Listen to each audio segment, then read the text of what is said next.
Hey there, welcome to Showertime Stories, where untold history meets everyday inspiration.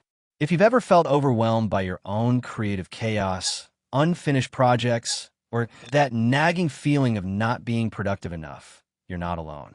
And today's story is going to change the way you see all of that. We're diving into the life of Leonardo da Vinci. Yes, the Renaissance genius, and uncovering the surprising truth behind why he left so many masterpieces unfinished. Before we jump in, if you love comforting, creative storytelling, and finding wisdom in the past, go ahead and like this video and subscribe to the channel. It helps us keep bringing you more fun history, historical mysteries, and stories that stick with you. Let's get into it. Let's be honest for a second. Your desktop? It's chaos. Dozens of browser tabs open. A half-written novel sitting untouched in Google Docs. That knitting kit you were definitely going to finish last winter? Still in the closet, still judging you. Sound familiar? Maybe you've got half an app coded, a sketchbook full of outlines, but no finished drawings, or a podcast idea that never made it past episode 1. And that heavy, creeping feeling you get when you think about it all? That's productivity guilt. It whispers, why can't you just finish something for once? But what if I told you that this feeling, this chaos of curiosity isn't a bug in your system, but a feature? Welcome to Showertime Stories, where we dive into untold history, fascinating storytelling, and the kind of fun history that makes you feel a little less alone in the shower. Today, we're tackling one of the biggest historical mysteries wrapped in oil paint, sketches, and endless notes. The story of the world's most brilliant procrastinator, Leonardo da Vinci. If you love peeling back the layers of history to find lessons that still matter today, go ahead and tap that like button and subscribe. We're just getting started. When you hear the name Leonardo da Vinci, what comes to mind? A painter, of course. The artist behind the Mona Lisa, whose smile is as mysterious as her identity. A scientist, an inventor, a visionary from the Renaissance who could seemingly do everything: build machines, dissect the human body, study birds in flight, and design cities of the future. And when people speak of Da Vinci, they often speak in reverence, as if he were more than human, a master of every craft he touched. Take the Mona Lisa, for example. Painted in the early 1500s, it's still the most visited, analyzed, and insured painting on Earth. The way her eyes follow you, the softness of her gaze, the depth of the landscape behind her, it's pure magic, carved from brush strokes. Or The Last Supper, painted on the wall of a convent in Milan. Unlike traditional depictions of Jesus' final meal, Leonardo captured emotion. The moment Jesus says, "One of you will betray me," and all the apostles react. Shock, disbelief, accusation, all frozen in time. Leonardo wasn't just painting. He was telling stories in oil. His genius felt effortless. And because of that, the myth of the perfect Renaissance man was born. But here's the thing, that's only half the picture. You see, for every masterpiece Da Vinci completed, there were dozens he never finished. In fact, the real story of his creativity isn't about what he finished, but what he abandoned. Let's start with the Adoration of the Magi. Commissioned in 1481, this was supposed to be a grand, intricate scene showing the three wise men visiting baby Jesus. Leonardo threw himself into the planning. He filled pages with sketches, complex poses, dramatic architecture, emotional faces. And then he dropped it, left Florence, moved to Milan. The painting sat there unfinished. Then there was the Grand Cavallo, or the giant horse.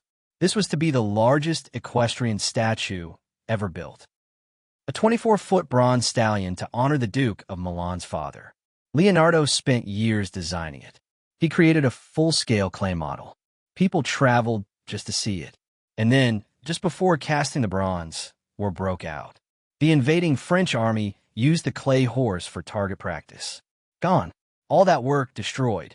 But perhaps most telling of all were his notebooks. Thousands of pages filled with flying machines, underwater breathing devices, automated robots, and incredibly detailed anatomical drawings. He dissected dozens of human bodies in secret to understand how we work, muscles, bones, the brain, even how a fetus develops.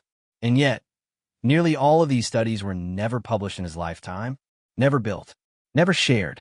So why? Why did a man so brilliant, so overflowing with talent, leave so much unfinished? Because Leonardo da Vinci wasn't lazy. He was curious, relentlessly, painfully, beautifully curious. He wasn't just a painter or an inventor. He was a question machine. How does a bird stay aloft? How does the human eye perceive motion? What happens when you try to make a machine mimic the muscles of a horse? The problem wasn't that he couldn't finish. It was that he couldn't stop starting. And perfectionism? Oh, he had that too. Leonardo once wrote, "Art is never finished, only abandoned." The Mona Lisa, in fact, was with him when he died. He tinkered with it for years, never handing it over to his original patron. His genius wasn't in polished deliverables. It was in the exploration, in the wandering. And that's the part of the story we rarely hear. So let's go back to you. Yes, you, with the cluttered desktop and half-knit scarf. The podcast has one episode, the short film that never made it past storyboarding. Here's the twist. You might be closer to Leonardo da Vinci than you think. Because of creativity, it's not linear. It's not clean. It's a trail of breadcrumbs through the forest of your brain. Curves, loops, sudden stops, new starts. Leonardo's notebooks, those messy, magical pages, are a record of a mind in motion. Not a perfect product, but a process. And that process, the curiosity, the wonder, the joy of discovery, is the true masterpiece. So instead of beating yourself up over what you haven't finished, take a moment to honor what you started. Your curiosity is alive. It's pulling you in new directions. That's not failure. That's genius. So what's the takeaway from this shower time story? Leonardo da Vinci, the man behind the Mona Lisa, the inventor of fantastical machines, the Renaissance genius, left behind far more unfinished than he ever completed. And yet, we remember him not for what he didn't do, but for the beauty of his mind at work. Your unfinished projects? They're not proof of failure. They're proof that you care, that you wonder, that you're human, and maybe even brilliant. Here's our question for you. Do you have any unfinished projects you're proud of? Something you started, and even if you didn't finish, you're glad you tried? Tell us in the comments. We'd love to hear what your curiosity has led you to explore. And if this story made you feel a little less alone, a little more inspired, hit that like button, subscribe, and join us next time for more Showertime Stories, where we explore untold history and uncover the hidden lessons of the past. Because sometimes the messiest minds make the most beautiful things.